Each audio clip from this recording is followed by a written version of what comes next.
Pessoal, então agora vamos falar sobre os prompts React, né?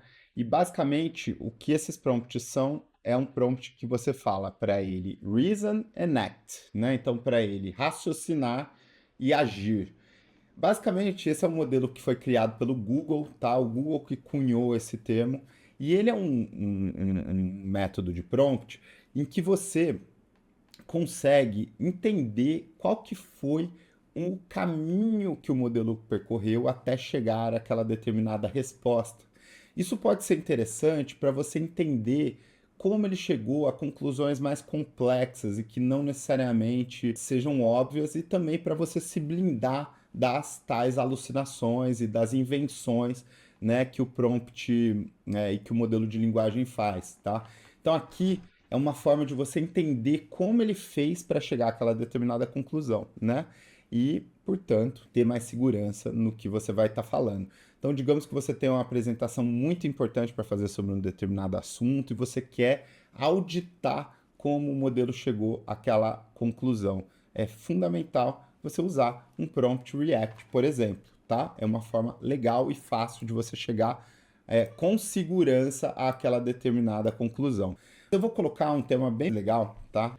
Que é o seguinte: vamos colocar aqui uma pergunta bem difícil, né? Vamos perguntar para ele qual que é o índice de criminalidade no Afeganistão, tá? Então essa é uma pergunta que pode muito bem ser que o modelo invente, né, uma forma de te driblar aqui. E digamos que eu vou fazer uma apresentação aqui super complexa e eu não posso errar, né? Eu vou fazer uma apresentação na ONU sobre o assunto, eu não posso errar. Então vamos lá. Então eu vou colocar aqui, ó, preciso saber sobre o índice de crimes violentos no Afeganistão, né? Digamos, acho que o Afeganistão deve ser um país difícil, né, de estatística e tudo isso, né? E vamos colocar assim, ó, quero que apresente passo a passo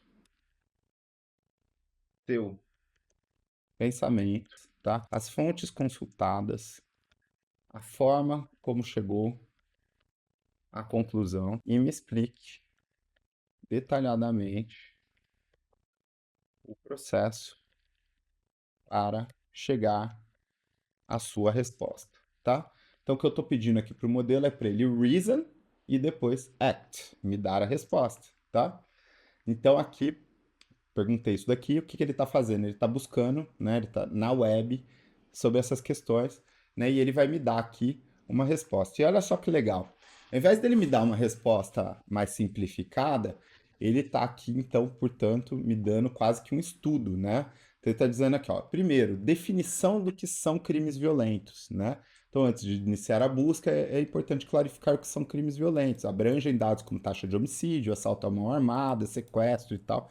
Então, quer dizer, ele está aqui já dando mais especificidade, né? Foi lá na ONU, pesquisa populacional e tal. Dois, fez as pesquisas na web. Então, quer dizer, ele usou as ferramentas que ele tem para pesquisar na web e chegou aqui, ó. Violent crime, ele fala os termos de busca que ele usou, né? O que que ele usou, e daí ele encontrou aqui, ó, macro trends, né? Macro trends. 2020, 6,59 de homicídios por 100 mil habitantes. 2021, 4,02.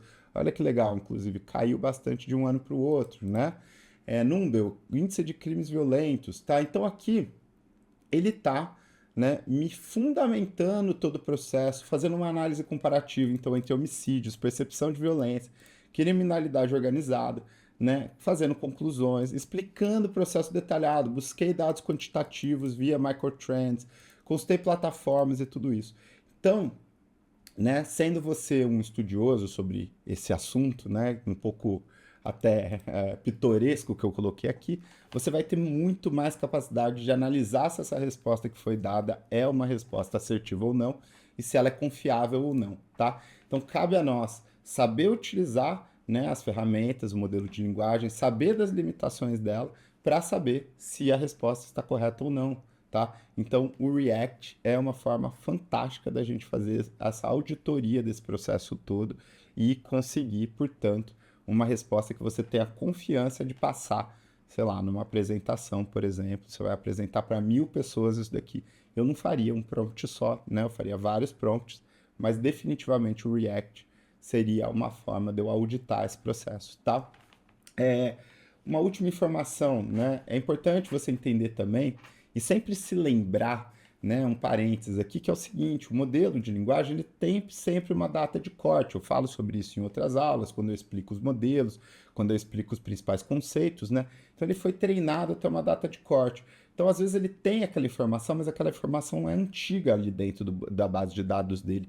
Então, ele utiliza ferramentas, né, que são chamadas de tools, para pesquisar na web, por exemplo, ou para pesquisar num banco de dados, né? Ferramentas podem ser, por exemplo, acesso ao seu e-mail, ao seu Google Drive, entre várias outras coisas.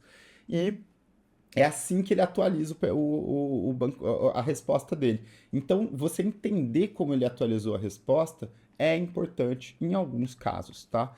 Então, é isso, é para isso que serve o React. Espero que vocês tenham gostado, que seja muito útil e para que vocês consigam driblar essas limitações, né, dos modelos de linguagem utilizando esse método que é bem legal, né, que o Google criou e que te dá muito mais segurança para responder perguntas complexas.